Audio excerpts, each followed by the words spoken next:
bronquiolite é o tema do São Lucas 24 horas de hoje. O Dr. Gustavo Maftum falou sobre os cuidados e os sinais de alerta nas crianças. No segundo bloco, o diretor técnico, Dr. Luiz Carlos Toso, e a enfermeira coordenadora do setor de qualidade, Gabriele Moura, destacam o reconhecimento conquistado pelo São Lucas na Avaliação Nacional de Práticas em Segurança do Paciente. E o São Lucas 24 horas começa agora!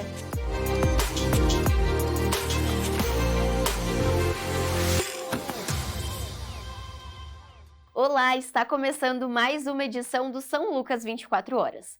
As doenças respiratórias seguem entre os principais motivos de atendimento infantil, especialmente nas épocas mais frias do ano. Entre elas, a bronquiolite chama a atenção por atingir principalmente bebês e crianças pequenas, podendo evoluir rapidamente e exigir cuidados especializados. E para entender melhor os sinais de alerta, as formas de prevenção e os tratamentos disponíveis, conversamos com o pediatra Dr. Gustavo Maftum, que é coordenador do H-Kids, o pronto-socorro infantil do São Lucas Hospital Center. Olá, doutor, é sempre um prazer tê-lo aqui conosco. Obrigado pelo convite. E hoje nós vamos falar então sobre a bronquiolite. Nós já trouxemos esse tema em outras edições, mas é muito importante, ainda mais agora que vai chegando o inverno, baixando as temperaturas e aumentam também os casos. Doutor, eu gostaria que o doutor relembrasse então para nós o que é a bronquiolite, o porquê ela é tão importante e causa muita apreensão nos pais de crianças pequenas. Então vamos lembrar que basicamente bronquiolite é como se fosse um resfriado da criança mais velha ou do adulto, que no pequenininho faz o peitinho também inchar. Então basicamente é uma infecção viral por diversos vírus diferentes, que começa muitas vezes só com uma tosse e uma coriza, e entre o terceiro e o quinto dia de sintoma, muitas vezes algumas das crianças desenvolvem sintomas respiratórios baixos. É como se o vírus ele fosse inflamando de célula a célula, chegasse no pulmãozinho, e também aquela secreção que a gente vê no nariz começasse também a ter aquela secreção lá no pulmão. Com isso faz a dificuldade de passagem de ar. A criança com dificuldade de passagem de ar, ela começa a fazer aumento do esforço respiratório, cansa para mamar e muitas vezes tem mais dificuldade para dormir. Então quando a gente começa a notar que a criança tem esforço para respirar, cansaço para mamar, é um dos grandes motivos que trazem os pais ao pronto-socorro. Certo. E, então no caso seria uma gripe que ela piorou, né, digamos assim. E doutor, no caso, ela afeta mais as crianças pequenas, e quando a gente fala pequena, seria da faixa de idade ali do recém-nascido, até qual idade? A gente vai chamar de bronquiolite de 0 a 2 anos, certo, basicamente, que é um quadro respiratório baixo induzido por um vírus. Certo. O primeiro episódio, até mesmo o segundo episódio. A faixa etária de maior gravidade são os pituquinhos, até 3 meses de idade. Principalmente até o primeiro mês, mas até os 3 meses de idade a gente fica muito mais em cima, muito mais apreensivo, certo, porque eles têm muito menos musculatura, reserva muscular e reserva energética comparada a uma criança de 1 ano e meio, 2 anos. Entendi. Então a gravidade acaba sendo ainda cada vez maior para os menorzinhos. E nesse caso, passou dos 2 anos, muda a nomenclatura, o diagnóstico? Qual seria então os alertas ali para a cidade? Então, se a gente tem uma criança acima de 2 anos que chia toda vez que tem contato com o vírus, ele é um sibilante recorrente, lactente sibilante. Então, se ele chia por qualquer motivo, muitas vezes a gente vai começar a chamar de asmático já com 2 anos. Existe todo um movimento de mudança de nomenclatura, de simplificação de nomenclatura, que ano após ano o pessoal da pneumo senta, avalia, faz o GINA, que é um protocolo internacional. E agora eles já estão pensando em chamar de asmático mais cedo do que aquela criança acima de 4 ou de 6 anos que só tinha o diagnóstico de asma mais velhinho. Entendi. Que é aquela criança que chia por qualquer coisa. Então assim, pega um resfriado, chia o peito. Passou perto de um cachorro, chia o peito. Entendi. Daí essa seria a diferença um pouco. Mas são todos padrões da mesma doença. Então o vírus induz o quadro de sibilância, que é o chio no peito. Nos pequenininhos a gente sempre vai chamar de bronquiolite, nos maiorzinhos a gente vai ter um pouco de dificuldade de nomenclatura, mas não deixa de ser uma sibilância induzida por vírus, no final das contas. E nesse caso, doutor, qual que seria a diferença entre a bronquiolite e uma pneumonia, por exemplo, que também acredito que haja dúvidas sobre isso, qual que é a diferenciação desses dois quadros? Então a gente, na verdade, quando a gente fala em dois, a gente vai dividir em 3, tá? Então a gente tem a bronquiolite, certo, que é uma doença de, digamos assim, de encanamento dos bronquinhos, de passagem de ar. A gente pode ter na pneumonia um quadro viral. Então eu posso ter o mesmo vírus que causa bronquiolite fazendo inflamação no tecido do pulmão, no parênquima pulmonar, fazendo com que tenha dificuldade de troca de ar, mas daí não é no encanamento, é no tecido que faz a troca. Entendi. E eu posso também ter uma pneumonia bacteriana, que daí é a bactéria, que a gente pode ter na cavidade oral, corrente sanguínea, em qualquer motivo, que se aloja lá no pulmão e faz um quadro de pneumonia bacteriana. Então, a gente, nessa faixa etária do 0 aos 2, a gente tem mais classicamente bronquiolite. As pneumonias das mais comuns são as virais na faixa etária, de 0 a 2, e na sequência a pneumonia bacteriana de quadro respiratório baixo. Entendi. Doutor, pensando então que são vários vírus que causam a bronquiolite, quais são os principais hoje que são motivo de internamento e tudo mais dessa causa de fato da bronquiolite? Então, o maior prevalente na população é o essencial respiratório, que até desde o ano passado começou a vacina para as gestantes. Então, a gente tem hoje a população de 32 a 36 semanas que toma vacina, faz a prevenção, a ideia, uma prevenção nos primeiros meses de vida, para que não pegue nos quadros mais graves. Certo. A gente tem o anticorpo também, que é o Nirsevimab, que a gente faz hoje para os prematurinhos e para as crianças cardiopatas abaixo de 37 semanas. Então, o essencial respiratório corresponde a 50% e a gente consegue, nesse pool de 50%, ajudar a prevenir com essas duas medicações novas. Certo. Nos outros 50%, a gente tem N vírus diferentes, vários enterovírus, a gente tem o influenza, parainfluenza, metapneumovírus, rinovírus, o próprio Covid e tudo mais. Então, quando a gente não isola o vírus, a gente chama de bronquiolite, a gente não sabe qual vírus que é. Certo. Quando a gente tem a possibilidade de fazer um exame chamado painel viral, painel molecular, e nomeia o vírus, a gente consegue entender o vírus que está causando aquela síndrome respiratória. Entendi. E no caso, ele diferenciaria o tratamento ou seria o mesmo tratamento independente do vírus, doutor? Basicamente assim, quando a gente fala em bronquiolite, o tratamento é suportivo. Quando a gente fala em pneumonia viral, vamos colocar junto aqui, o tratamento é suporte. E o que quer dizer suporte? Oxigênio, se está com falta de oxigênio, retirada do excesso de secreção de vias aéreas para a criança conseguir respirar melhor, fisioterapia respiratória, se for indicado na questão toda. Se houver febre, tem paracetamol ou dipirona, remédio contra a febre. Certo. Se tiver indicação, dependendo da faixa etária, a bombinha, mas todos esses que eu falei são tratamentos de suporte. Para os sintomas específicos. Então, a criança está apresentando um sintoma, ela vai tratar aquele sintoma. Exatamente, não cura o vírus em si. Quando a gente fala em influenza em específico, a gente tem o Tamiflu, que é o Zeltamivir, que daí a gente, para essas crianças que têm influenza A ou B positivo, a gente entra com o Zeltamivir. Aí eu estou utilizando uma medicação para um vírus específico que só serve para esse vírus. Entendi. Para o restante também não vai servir. Por parainfluenza, metapneumovírus, não adianta de nada. Entendi. E a gente já vai falar um pouquinho mais sobre essa questão do tratamento, doutor. E uma dúvida que eu acho que também pode acontecer. Toda criança com bronquiolite vai precisar ser internada? Vai precisar desse suporte de uma hospitalização? Ou é possível também tratar em casa? Porque acredito que hoje, quando a gente fala sobre bronquiolite, esse termo causa muito medo nos pais, né? Explica um pouquinho mais sobre essa questão do diagnóstico e até mesmo da condução do melhor tratamento. Porque muitas vezes a gente acredita que estar no hospital é melhor, mas o hospital é um ambiente também que tem outras bactérias, outros vírus circulando e que nem sempre vai ser o melhor para aquela criança, ainda mais, né? Quando é criança, que é mais sensível. Então, como que funciona basicamente? A história clássica da bronquiolite, certo, principalmente de pai da primeira viagem, mas no segundo também acontece muito. Geralmente a criança vem no primeiro dia de sintoma com resfriado, a mãe volta no terceiro dia de sintoma com uma piora desse resfriado, porque ele vai piorar, desculpa, não é que ele vai, ele pode vir a piorar entre o terceiro e o quinto dia de sintoma, certo, que é onde a gente começa a ver aquele esforço respiratório, cansaço para mamar e tudo mais. E muitas vezes a mãe vem no primeiro dia, no segundo dia, no terceiro dia, no quarto dia que começa a ter a piora, a gente indica internação quando tem necessidade.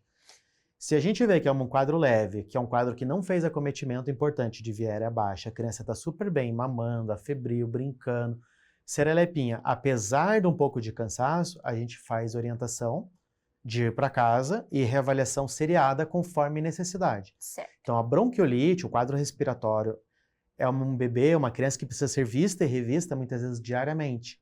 Entendi. Porque ele é um quadro evolutivo. Eu não consigo te falar exatamente se no primeiro dia ela vai precisar internar ou não, e nem no terceiro dia muitas vezes. Então, se a criança vem tendo piora, ela precisa ser vista de preferência pelo mesmo pediatra, Se na impossibilidade de acompanhar com o mesmo pediatra, de pelo menos vir ao pronto-socorro para ser visto e revisto, para a gente ter uma noção se tem pior ou não, no sentido de gravidade, a ponto de eu ter que indicar uma internação ou não. Isso é bem importante, né, Uhum. doutor? Não ter essa negligência de fato aos sintomas. É Uhum. importante avaliar para saber o melhor momento e até mesmo para que essa criança seja tratada o quanto antes, quando necessário, e fazer todos esses acompanhamentos. Como o doutor disse, os sintomas, então, de medicação para febre, ele vai ser feito a partir do começo, mas essa necessidade de estar no ambiente hospitalar, no caso, se ele precisar de um suporte de oxigênio também. Exatamente. Isso seria feito dentro do hospital. Somente dentro do Essa questão da saturação, né, do oxigênio, que é algo que também é falado, quando é que se levanta essa preocupação, doutor? Quais seriam as medidas que vocês utilizam, até mesmo números de fato, que são quando é que está baixo, quando está alto, quando é a medida certa para uma Uhum. criança? Mais importante que a saturação, porque algumas vezes os pais têm oxímetros em casa, Isso!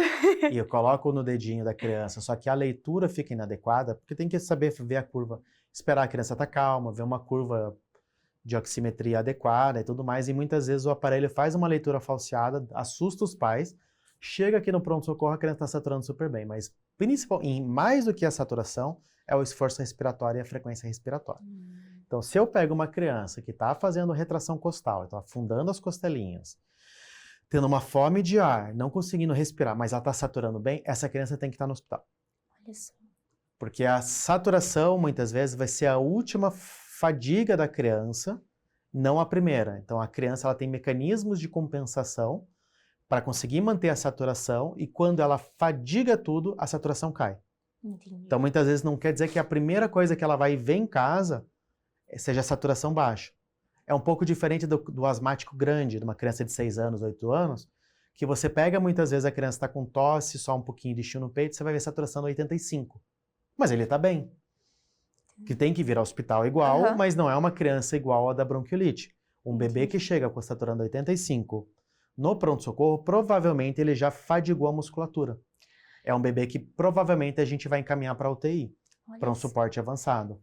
Por isso que a avaliação do todo é tão importante, né, doutor? Exatamente. Não são coisas isoladas, isso é bem legal da gente falar também. E no caso dos tratamentos para os bebezinhos, né, nessa faixa que o doutor explicou, dos 0 aos 2 anos, esse paciente, ele vai fazer esse tratamento isolado de suporte, mas caso ele venha a ter uma piora, que seja necessário hospitalizar, quais são os caminhos, então, que vão ser tomados? O oxigênio, quando é que esse bebezinho vai ser encaminhado, então, para uma UTI? O que vocês consideram de piora, de fato, então, num caso desses de bronquiolite, doutor? Então, o que a gente avalia? Acontece, já isso até para citar, assim, a gente desce bebê muitas vezes em ar ambiente, que não está com catéter nasal para UTI. Muitas vezes por questão muscular, como eu falei, de questão de fadiga respiratória e tudo mais. Então, a gente sempre vai avaliar. A criança está mamando, está ativa, é um esforço leve. Só piora quando agita, mas parou aquela agitação, ela melhora e está ficando estável, a gente mantém ele no leito de enfermaria. Certo. A gente pensa em descer para a UTI quando a gente vê uma piora progressiva do esforço respiratório, uma dificuldade, muitas vezes a criança cansa para mamar, então assim, você coloca ali para no peito uma mamadeira, ela nem suga porque ela está cansada, fadigada, eu vejo a musculatura esforçando muito, retração de fúrcula, a frequência respiratória muito acima de 60, a gente utiliza de corte de 60 para os pequenininhos, então uma frequência respiratória muito elevada. Então são sinais que a gente bate o olho e fala assim, isso aqui não está bem para ficar só em leito de enfermaria. Entendi. Isso aqui talvez seja interessante para UTI. Por que quando a gente fala UTI? Entendi. Não quer dizer que a gente vai necessariamente fazer intubação, de passar o tubinho e colocar na ventilação invasiva. Mas é colocar um aparelho que a gente chama de alto fluxo ou CPAP. São medidas não invasivas de otimizar essa troca respiratória e ventilação. Então eu lavo aquele espaço morto, que a gente tem um espaço que não faz troca gasosa, melhorando a oxigenação baixa e reduzindo essa demanda muscular da criança, fazendo com que ela não fadigue a ponto de ter que ir para uma ventilação mecânica. Dando essa oportunidade do próprio corpo se recuperar para que possa fazer esse processo natural depois, né, doutor? Dando aquele descanso, digamos assim, desse processo. E acredito que toda vez que a gente fala sobre UTI, é é um medo muito grande, de fato, para os pais, né? Mas é um local onde essa criança está sendo ainda mais vista e mais acompanhada, caso necessário, essa avaliação. Doutor, falando um pouquinho mais sobre essa questão de prevenção, o doutor comentou sobre a vacinação ainda das gestantes, e é algo novo. Muitas vezes a população nem tem conhecimento que tem essa vacinação. É por isso que é importante o pré-natal, que o ginecologista e obstetra já vai fazendo essa indicação, mas é muito importante a gente levar em consideração a vacinação das mães, mas também das crianças, de modo geral, de todas as vacinas, né, doutora? Essa é prevenção, de fato, para não só a bronquiolite, a influenza, mas de um todo, para dar essa imunidade para a criança, certo? A gente tem, ultimamente, um movimento meio preocupante, de maneira geral, que é muitos pais se recusando a dar vacinas ou reduzindo, pegando e-books na internet de pessoas que se dizem anti-vacinas e tudo mais.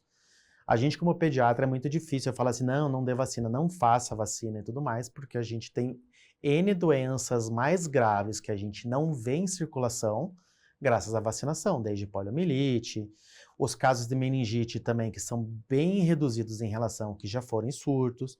Quando você conversa, por exemplo, com o pessoal da neuro mais antigo, dá um exemplo, o próprio doutor Antônio Carlos, doutor Bandeira, pergunta para eles como é que era na época de residência deles, coleta de líquor. Era assim, digamos, linha de produção, fazia 5, 10 numa manhã.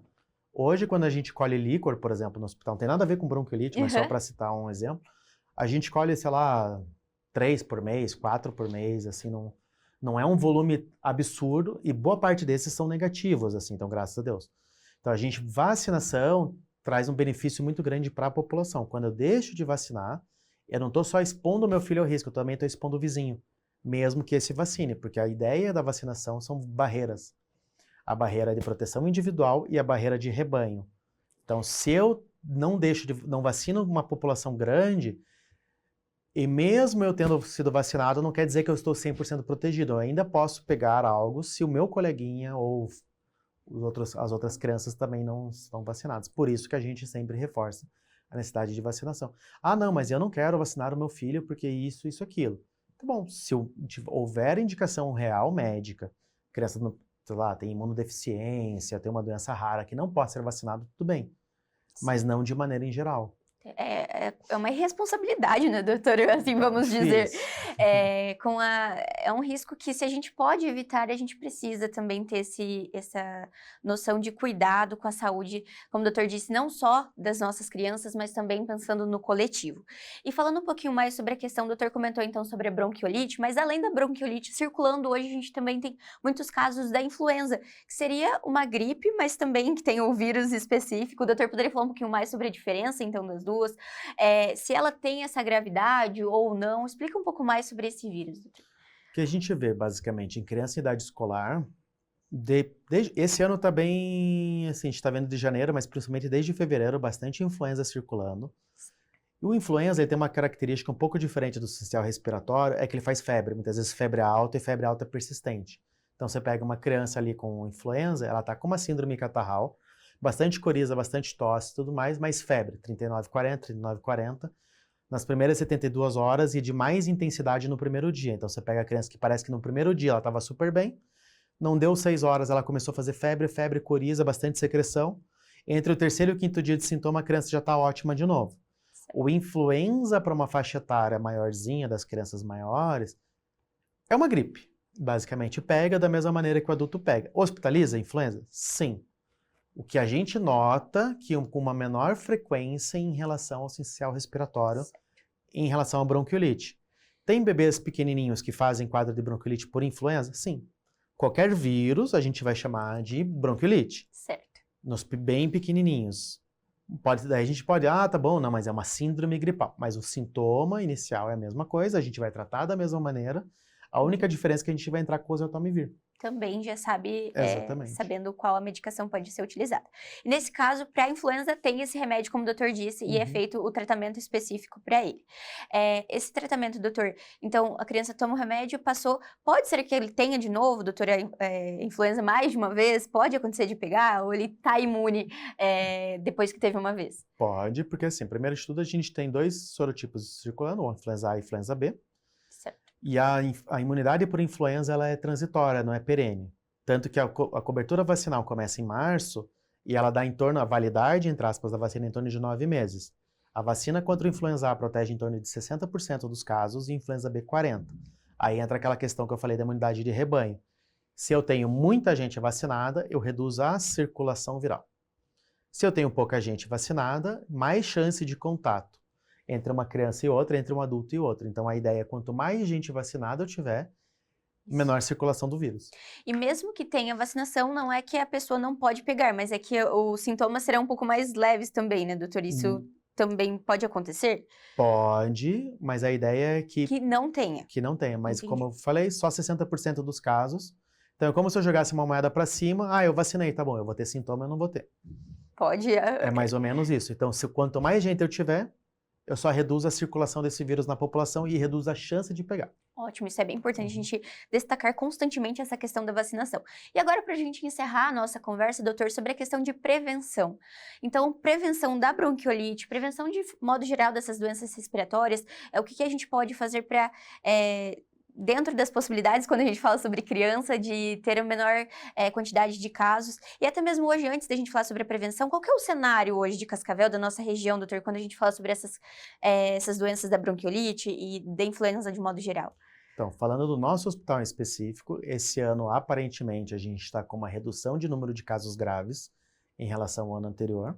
A gente tem crianças internadas na UTI com bronquiolite, tem crianças internadas na enfermaria com bronquiolite, mas aparentemente em menor volume do que o ano passado. Certo. Essa é uma impressão, a gente ainda não puxou dados e tudo mais, mas como eu passo todo dia na enfermaria, eu tenho essa noção visualmente. Não sei se é por relação à circulação viral, se é em relação ao clima também, alguma coisa diferente. E esse ano está um pouco mais brando em relação ao ano passado. Certo. Tá? Em questão de prevenção, quando a gente fala, a gente vai, primeiro de tudo, bebê pequeno. Ah, eu mesmo estou com um recém-nascido em casa com 2 semanas de vida. E aquela questão clássica, visita. Quem que vai visitar o bebê? O bebê precisa ser visitado nos primeiros dias de vida? Não, quem precisa ser visitado é a mãe. Olha só, isso é uma informação legal. Porque é quem teve o filho, quem está tendo todo o trabalho é a mulher. Tá? Ah, mas eu tô com um leve corizinha, tosse. Então tá bom, então tu não vai visitar, tu vai esperar melhorar os sintomas. E depois que você tiver melhor dos sintomas sem nada, você vai chegar na casa da pessoa, vai passar um álcool. Se eventualmente, por educação, também pode até utilizar uma máscara. Evitar o que o pessoal mais antigo gosta muito de fazer, é beijar a mão, beijar a testa, beijar a bochecha de neném. Neném não foi feito para ser beijado. Não precisa beijar em nenhuma parte. Ah, quer pegar no colo para ver o nenê? Tudo bem. Se você tá com algum sintoma, você não vai pegar o colo. E se você não tiver com nenhum sintoma, em questão de respeito, puder usar, utilize uma máscara também. No sentido, tipo, para evitar a maior chance possível de contato e contaminação. Muda tudo quando a gente tem mais de um filho em casa. Principalmente quando o primeiro filho ele já está indo para a fase escolar. Por quê? Porque, querendo ou não querendo, a gente pode colocar o mais novo na bolha, mas eu tenho alguém que fura essa bolha, que é o mais velho. Então, se houver qualquer indicativo de sintoma do mais velho, eu tenho que isolar um em relação ao outro dentro de casa, para também evitar a contaminação cruzada dentro de casa. Como é que a gente faz para melhorar a questão de saúde do ambiente? Evitar os quartos fechados, ambientes abertos, bem arejados, circulação de ar, para que se eu tiver partícula de vírus circulando, esse vírus circule e não fique dentro, preso de casa. Certo. Então, arejar bem os ambientes o máximo possível, evitar aquela, não, mas está frio, gelado, tá bom, mas um pouquinho vai ter que ventilar a casa. Existe cobertinha para isso, existe aquecedor para isso e tudo mais. Uma das coisas que em casa estou com 2 crianças também, tem uma mais velha e agora uma bebezinha. Uma das coisas que a gente também prioriza é assim que chega da escola, já direto para o banho, fazer a lavagem, tirar aquela roupinha suja, para que tenha o mínimo também de trazer essas sujeiras de fora para mais nova, porque esse contato também a gente tenta muitas vezes dar uma segurada quando está mais gripadinha com sintomas, mas também para que não traga isso, todas essas sujeiras também para dentro de casa. Acho que isso também auxilia, né, doutor, dentro do possível, certo? E a gente mais se contamina pelas mãos. Então, esse e cuidado. Contamina os outros pelas mãos. Mais do que espirrar em cima da criança, a gente muitas vezes espirra na mão, não higieniza a mão logo depois, então água e sabão. Ah, eu vou manipular o bebê, tá bom, água e sabão. Ah, não tenho água e sabão, pelo menos um álcool e gel, se não tiver nenhuma sujidade na mão, vai passar, vai higienizar bem a mão, esperar secar. para depois manipular a criança, porque a gente leva e traz doença pela mão. Isso aí. Muito mais do que o contato direto em via aérea superior. Né? Olha só, finalizamos a nossa conversa com mais essa dica também, né, doutor, que é fundamental. Exatamente. Muito obrigada pela participação, fica sempre o convite para vir mais vezes, ainda mais quando a gente fala sobre saúde de criança, é muito importante a gente levar todos esses cuidados na prática também para a nossa população. Imagina, obrigado pelo convite. E o São Lucas 24 horas vai para um rápido intervalo e no próximo bloco nós vamos falar sobre segurança do paciente. Não saia daí!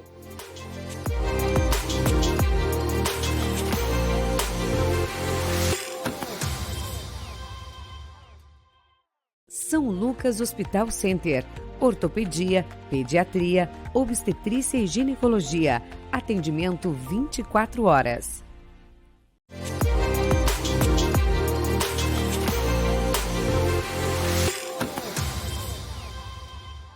E o São Lucas 24 horas traz agora um tema que reforça um dos pilares mais importantes da assistência em saúde, a segurança do paciente. A Agência Nacional de Vigilância Sanitária divulgou os resultados da Avaliação Nacional das Práticas de Segurança do Paciente, que analisa o cumprimento de protocolos essenciais em hospitais com UTI e serviços de diálise em todo o país. E o destaque vem aqui de Cascavel. O São Lucas Hospital Center é o único hospital da cidade a alcançar adesão plena, com 100% de conformidade nos critérios avaliados. E para entender o que está por trás desse resultado e o que ele representa na prática para os pacientes, conversamos com o diretor técnico da instituição, Dr. Luiz Carlos Toso, e com a enfermeira coordenadora do setor de qualidade do hospital, Maria Gabriele Moura. Olá, sejam bem-vindos novamente. E hoje nós vamos falar um pouquinho mais sobre o Núcleo de Segurança do Paciente e a certificação que o São Lucas recebeu recentemente. E antes da gente entrar no tema da nossa conversa, eu gostaria que você explicasse para nós, Gabriela, um pouquinho mais do que é o setor de qualidade, que você é coordenadora, e o que é que ele faz dentro de um hospital e a importância desse setor. Obrigada pelo convite. Então, nosso setor de qualidade, ele é um órgão assessor. Então, ele presta assessoria para todos os setores da instituição. Nós temos contatos com todas a equipe, Então, a equipe de apoio, equipe médica, equipe assistencial, farmácia. Nós estamos ali para apoiar no desenvolvimento da melhoria dos processos contínuos, acompanhamento dos documentos que são institucionais, auditorias internas, em conjunto com o Núcleo de Segurança do Paciente. Quando a gente fala de qualidade, a gente não consegue separar o núcleo de segurança do paciente. Então, todas as notificações de eventos que nós recebemos, nós analisamos via qualidade, encaminhamos para o núcleo de segurança do paciente, que é composto pela equipe multidisciplinar, o Dr. Toso é o nosso presidente, da comissão, e aí nós analisamos todos esses eventos em conjunto com a equipe multidisciplinar. Uma vez ao mês a gente se reúne para discutir, e aí a gente faz toda essa interação de qualidade, núcleo de segurança e as demais comissões que tem aqui na instituição. Então, por trás de um hospital funcionando e do atendimento ao paciente, tem muita coisa acontecendo, doutor? Tem muito aquilo que nós, como paciente, não vemos, mas que são necessários para que tudo flua da melhor maneira e que leve esse atendimento de qualidade. Então, esse setor também é fundamental. O doutor é presidente do Núcleo de Segurança do Paciente. O doutor poderia comentar um pouquinho mais sobre isso e da importância da equipe multidisciplinar, então, de diversos profissionais na composição? O Núcleo de Segurança do Paciente ele é uma exigência do Ministério da Saúde, E o hospital já abraçou isso aí já há muito tempo, E o hospital ele acaba sendo complexo. O cuidado da saúde, o cuidado da saúde dentro do hospital, ele é mais complexo, É uma estrutura que gera várias situações que poderiam ser inseguras, E essas situações são bem conhecidas, são bem mapeadas, elas existem, o Ministério da Saúde sabe disso, a Organização Mundial de Saúde sabe disso, existe um movimento mundial para que isso seja de alguma forma minimizado, porque a gente sabe que quando a gente fala em erro médico, a gente fala em erro médico não no sentido de ser o erro do médico, mas de toda a instituição que faz o cuidado para esse paciente, E não existe um hospital que não haja um problema de erro médico uma vez ou outra, Não que as pessoas sejam negligentes, mas é que nós somos pessoas, E a gente comete erro, às vezes comete distrações, algumas coisas. E o núcleo de segurança do paciente, ele existe justamente para fazer com que isso não aconteça, pelo menos minimize isso, que se havendo algum evento adverso, vamos dar um nome isso para evento adverso, que não é que a gente não queria que acontecesse, mas acontece, seja de alguma forma prevenido. E para isso precisa que todo o hospital esteja envolvido, Às vezes a gente pensa às vezes imagina que o hospital está envolvido em duas, três profissões, não, Nós temos aqui começando desde, vamos lá, técnico de enfermagem, passando por enfermeiro, passando por engenheiro clínico, farmacêutico, psicólogo, fisioterapeuta, médico, não sei se estou esquecendo alguém, assistente social, né? Então, todo esse universo de profissionais está envolvido no cuidado do paciente.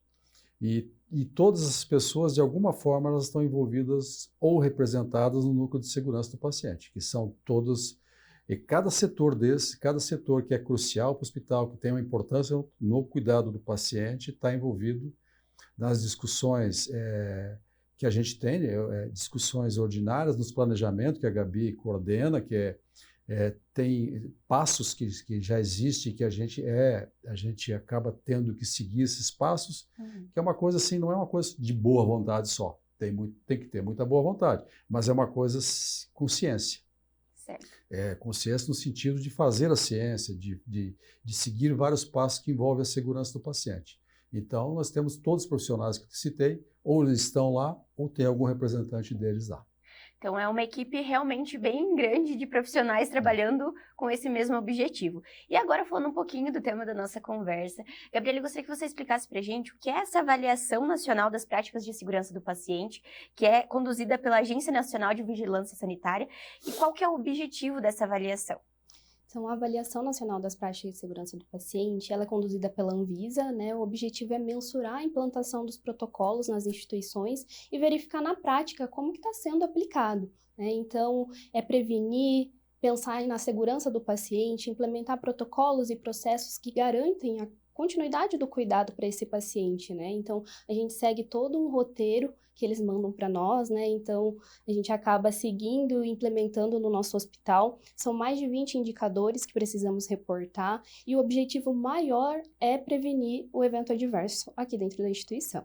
Doutor, a Gabi explicou um pouquinho mais sobre isso, mas qual que é a importância institucional e também principalmente para os pacientes do São Lucas atingir esse objetivo, né? Esse 100% de conformidade, que foi o único hospital aqui de Cascavel. Então, é um marco muito importante para a instituição e principalmente para quem é nosso paciente que precisa desse cuidado também. Eu acho que a importância ela vem em conta daquilo tudo que a gente procurou fazer ao longo do tempo, né? Porque quando a gente trata desses assuntos, a gente trata de uma maneira sempre no sentido de cobrar, de buscar o erro, de ir em conta do erro, para ver o que está acontecendo, para ver se minimiza. Hoje nós erramos aqui, vamos treinar todo mundo para que não cometa mais o mesmo erro, né? E isso é um prêmio que nós nem estávamos buscando, porque é uma coisa recente, e aí nós somos avaliados e não sabíamos que nós seríamos avaliados e premiados com isso. Mas quando a gente soube que nós somos o único que atingiu a condição plena, obviamente que eu, como um dos diretores do hospital, me sinto muito orgulhoso. Mas não orgulhoso de mim, eu me sinto bastante orgulhoso pela equipe que a gente tem, né? E que às vezes a gente não tem nem o tempo e talvez nem a delicadeza de agradecer isso para essa equipe, né? Então são pessoas que dedicam o tempo delas, elas foram treinadas para cuidar do paciente, mas elas vêm aqui e vão tratar de um assunto em paralelo, que acaba não sendo paralelo, que é meio congruente, mas ele acaba tratando disso, fazendo disso um trabalho extra aqui dentro, e a gente poucas vezes tem a delicadeza de agradecer. Então, eu queria agradecer aqui a toda essa equipe, porque tudo isso que aconteceu é mérito deles, com certeza, né? Então, não é uma coisa minha, mas é uma coisa do Hospital São Lucas e desses profissionais aí que são maravilhosos. É um reflexo de muito trabalho mesmo, né, doutor? Gabriela, você poderia explicar para a gente um exemplo prático de quais são esses critérios? Você falou que são 20 indicadores analisados, então explica um pouquinho mais para quem está assistindo entender qual que é a importância de cada um deles dentro do hospital. Então, dentro desses 20 indicadores, os principais são as 6 metas internacionais, né, que desde 2013 estão implementadas aqui no hospital, e a partir desse ano, então, de 2013, sempre aprimorando e implementando melhor esses protocolos. Identificação do paciente, então, aqui no hospital nós temos a pulseira de identificação, composta por 3 identificadores básicos: nome completo, data de nascimento e filiação, a placa beira-leito, que também identifica o paciente, se esse paciente está em jejum, se ele tem algum risco de desenvolver alguma queda, alguma lesão, uma flebite. Além disso, nosso diferencial diferencial também da identificação do paciente é a nossa pulseira amarela de alergia. Então, onde esse paciente for aqui dentro da instituição, qualquer colaborador que verificar sabe que esse paciente é alérgico a essa medicação, a esse alimento. Além disso, temos outros protocolos de comunicação, higienização das mãos, né, que em conjunto ao controle de infecção hospitalar, que atua fazendo auditorias em loco, verificando se a equipe realmente, de fato, está fazendo a higienização adequada. Temos um protocolo super importante, que é da cadeia medicamentosa, que envolve vários processos, desde a aquisição desse medicamento, passa pela farmácia, pela equipe médica que faz a prescrição, dispensação da farmácia, equipe de enfermagem que vai administrar. Então, tudo isso contém o nosso protocolo. E aí, nós precisamos também verificar se na prática tudo isso acontece. A equipe, então, que faz a auditoria, eles vieram o ano passado, né, para entregar esse certificado para validar se realmente o que estava descrito, que nós encaminhamos nesses protocolos, de fato aqui na instituição acontece. Então, eles verificaram tudo isso na prática e aí a gente conseguiu essa adesão plena e de 100% de conformidade. Doutor, quando falamos sobre protocolos, o hospital não funciona sem esses protocolos, né? E, de forma geral, é importante também que o paciente entenda, muitas vezes, esse porquê. Tantas vezes vários profissionais perguntam o nome, né? A gente vê aqui, mas por que estão perguntando meu nome de novo? Uma enfermeira já veio. Porque é de fato para a segurança do paciente. Então essa comunicação também é fundamental de explicar, e até quem está assistindo, se um dia vem ser paciente do hospital, né, está no convívio, entender cada um desses processos para que tudo flua da melhor forma, para que também ele entenda que é de fato para a segurança dele. De fato, a segurança do paciente, ela procura imitar, pegar como exemplo a segurança da aviação, a segurança da aviação que ocorre no mundo inteiro, que funciona muito com a dupla checagem, né? Então, a pessoa, quando entra para fazer uma cirurgia aqui, por exemplo, então, vão perguntar o nome dela 4 ou 5 vezes nas próximas horas que ela estiver aqui, né? A pessoa vai chegar ao lado dela, vai conferir o bracelete, ver se o nome é correto, ver se a pessoa é correta. Ela vai entrar no centro cirúrgico e perguntar de novo. Você é a Dona Maria? Sim, sou Dona Maria. A senhora vai fazer cirurgia do qual pé? É do pé direito. Aí vai anotar, vai assinalar com X, que é o pé direito, porque acontece de trocar o membro. Já aconteceu em muitos lugares isso de ter esses equívocos. Então, essa dupla checagem ela vai acontecer em muitos momentos, né? Chega o medicamento na enfermaria para ser dado para o paciente, a equipe recebe da farmácia, checa, ela está aqui com prescrição, a farmácia está aqui com o medicamento, checa para essa paciente, pega esse medicamento, vai no leito do paciente, checa de novo na pulseira, pergunta se avisa qual medicamento que é, porque de repente eu sou alérgico a um analgésico, e, por algum motivo, a equipe não sabe. Vou fazer esse analgésico. Não, esse eu sou alérgico. Então, todas essas barreiras a gente procura fazer com que essas barreiras diminuem muito o risco, né? Então, a gente pede para que as pessoas que vêm aqui no Hospital São Lucas, que precisem da gente, que venham a necessitar do nosso serviço, que saibam que deverão ser interrogados muitas vezes aqui dentro. Eu acredito que os hospitais também façam isso, né? E falando um pouquinho dos protocolos também, né, o doutor falou um pouquinho de modo geral da instituição, mas dentro da UTI também tem essa questão dos eventos adversos. O doutor poderia falar um pouquinho mais sobre a importância também dentro da UTI especificamente, doutor?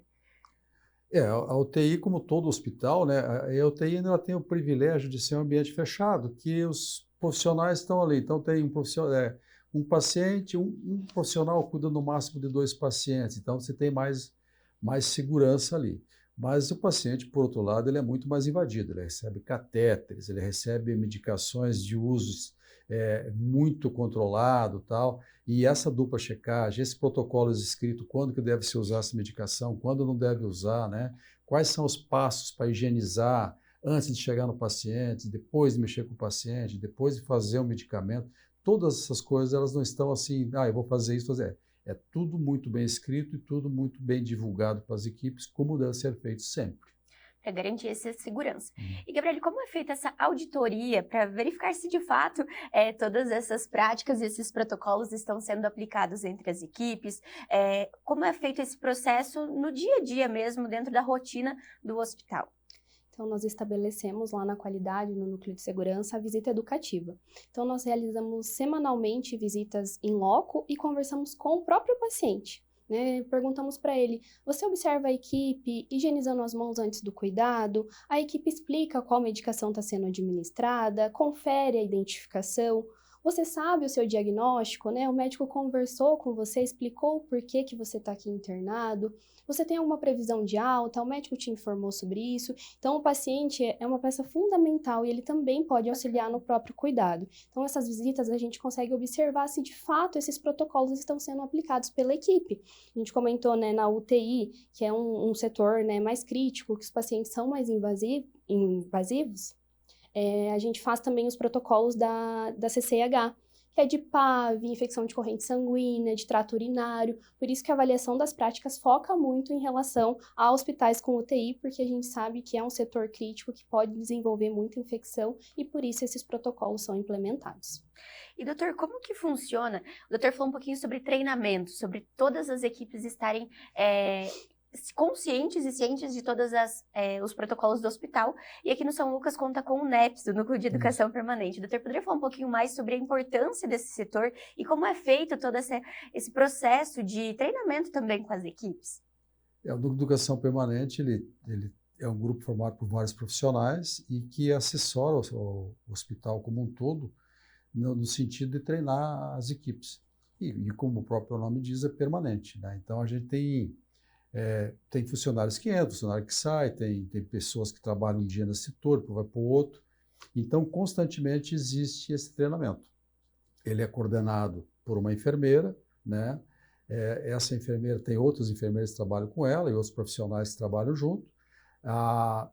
Os setores do hospital, os supervisores, os coordenadores vão percebendo algumas alterações. O próprio núcleo de segurança percebe que houve alguma falha e tal, então a gente aciona imediatamente a equipe do NEPS, ela nos dá todas as condições, não quer dizer que o NEPS que vai dar sempre essa educação.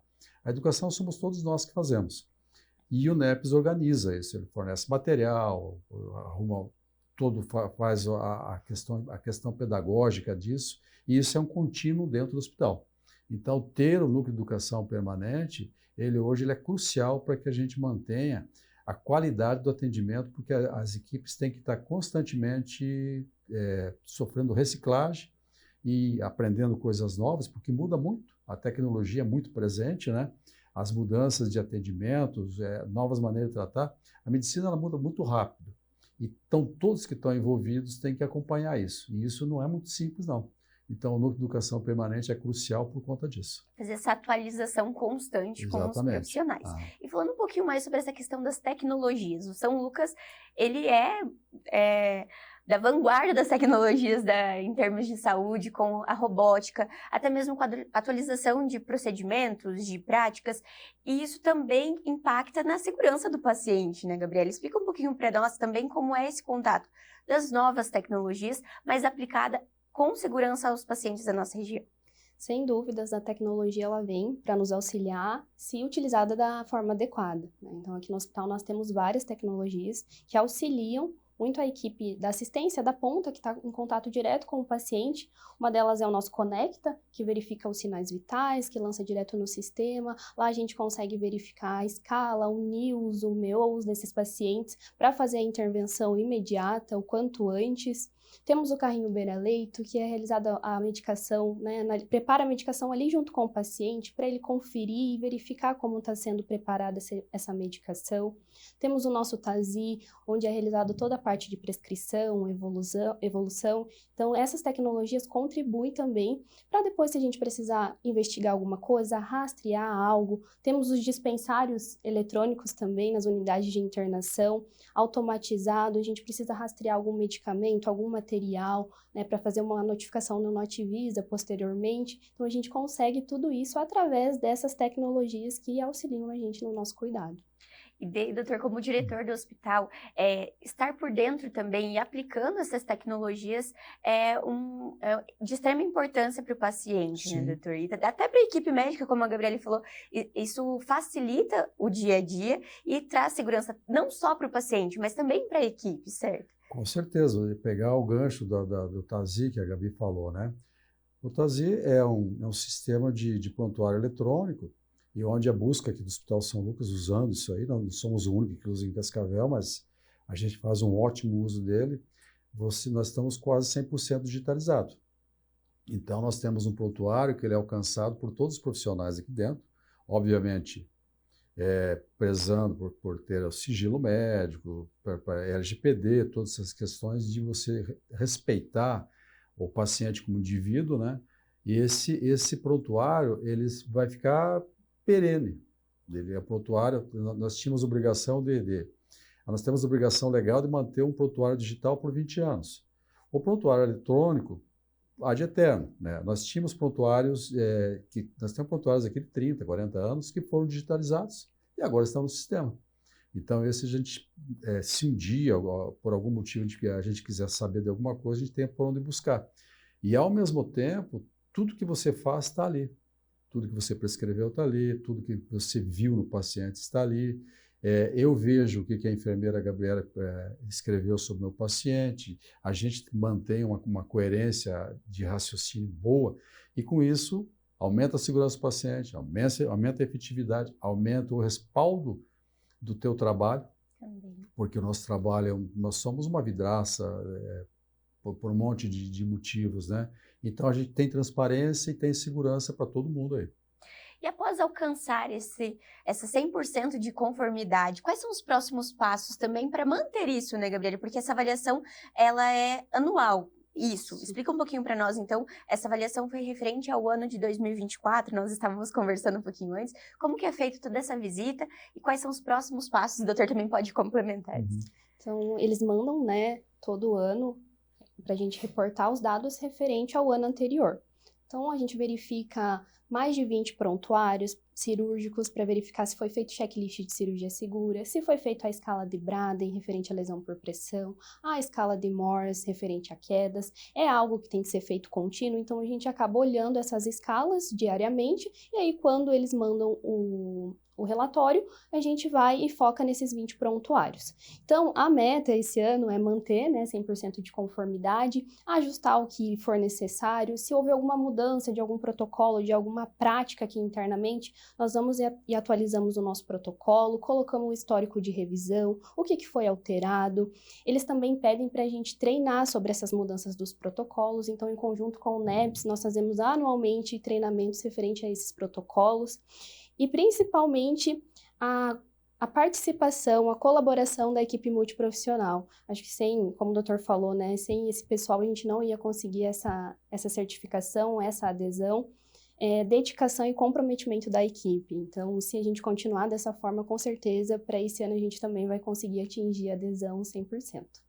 Doutor, poderia falar um pouquinho mais também, doutor, sobre esses próximos seria passos? Seria interessante pegar algumas coisas que ela falou aqui, que ela falou em score de Braden, NIOS, PIOS, MIOS, né? Tudo isso aí são scores, né? E veja que, assim, a gente fala de protocolo, tem protocolo e scores de gravidade ou de risco, né? Então, quando fala do nosso painel ali, né, que a gente vai até o quarto do paciente. Aí você coloca, tu chega até o quarto do paciente hoje, tu coloca o aparelho de pressão aqui, a temperatura aqui, o oxímetro aqui, né? E aí ele já te dá o registro de várias coisas desse paciente. Terminou aqui, ele já não está aqui. Ele está lá no TASI, está lá no painel. E aí aquele painel tem um número de 1 a 7. Um paciente está excelente, 2 está...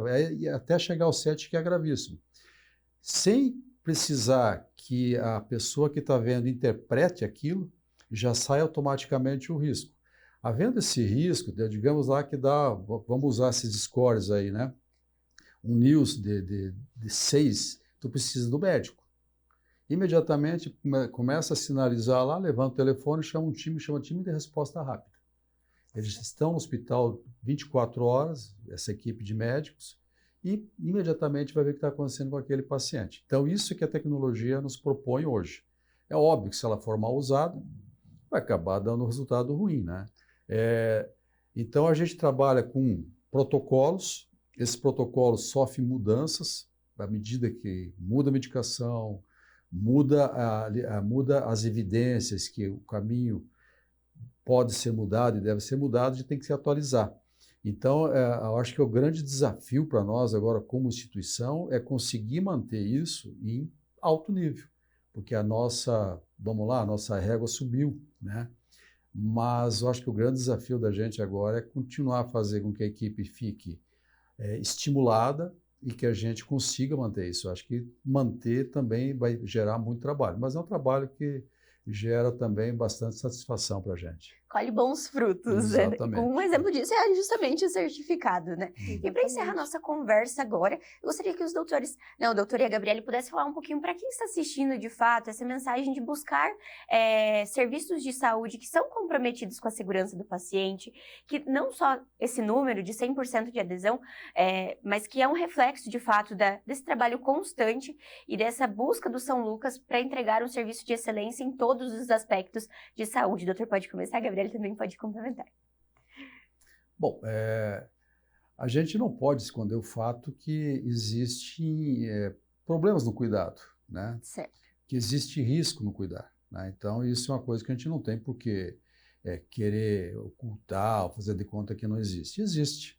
Existe e a gente é responsável por vidas, nós somos responsáveis por pessoas e nós somos responsabilizados por nossos atos, né? Continuamente a gente pode ser responsabilizado e desejamos e teremos que ser responsáveis por eles. Então, existe esse risco do cuidado. Quando a pessoa for procurar um cuidado e ela puder optar, ela geralmente procura optar por aquela instituição que tenha um serviço mais robusto de segurança do paciente, porque terá mais segurança e isso é muito importante no cuidado, né? Gabriele também, por favor. Então, nós falamos que existem vários protocolos, várias barreiras, né? Às vezes, eu vou fazer meu internamento, mas eu preciso assinar tantos papéis, receber tantas orientações. É justamente para isso, para evitar que eventos aconteçam, né? O doutor falou e eu reforço que sim, somos seres humanos, trabalhamos com pessoas, eventos podem acontecer, mas todos esses protocolos que nós implementamos, essas barreiras, inclusive o próprio paciente auxiliar no cuidado, já garante que o paciente entre aqui, receba um atendimento de qualidade, um protocolo vai complementando o outro, o de comunicação. Então, assim, o paciente ele também precisa fazer parte desse cuidado e buscar uma instituição realmente que busca a segurança do paciente. E o São Lucas conta também com o setor de ouvidoria, que eu acredito que seja importante também divulgar isso para quem está assistindo, que é justamente para trazer esse feedback de quem está, do paciente, ter essa comunicação também, essa via de comunicação com o paciente, poder trazer as melhorias, sugestões. Esse também é um canal que é presente no São Lucas hoje, né, Gabriela? Sim. Nós temos, então, a ouvidoria, que aí tem a representante, né? Então, a equipe também pode fazer esse contato e o paciente, no momento ainda que está internado, pode solicitar, a equipe vai e faz o atendimento e quando receber alta, ele também pode fazer via WhatsApp, via e-mail e aí, quando ele relata algo que chama a atenção, né? Que pode ser um evento adverso, a gente também tem essa interação com a ouvidoria, então elas acabam passando para nós, a gente consegue analisar, verificar o que aconteceu. Então, também dá uma devolutiva para esse manifestante e, às vezes, muitas vezes, né, a gente consegue implementar ações de melhorias com ouvidorias, manifestações que a gente recebe. Então é isso, muito obrigada pela participação, Gabriele, Dr. Toso, sempre é uma honra tê-los aqui conosco, e é uma honra, então, o São Lucas estar presente com essa certificação e que venha os próximos anos com esse número sempre alcançado, né? Muito obrigada novamente. Nós que agradecemos, né, Gabriel? Eu que agradecer também toda a equipe envolvida para conquistar esse certificado. E o São Lucas 24 horas de hoje chega ao fim, mas você pode continuar acompanhando todas as novidades pelas nossas redes sociais no @FH São Lucas Cascavel. E na próxima edição, seguimos trazendo temas relevantes para a sua saúde. Até o próximo!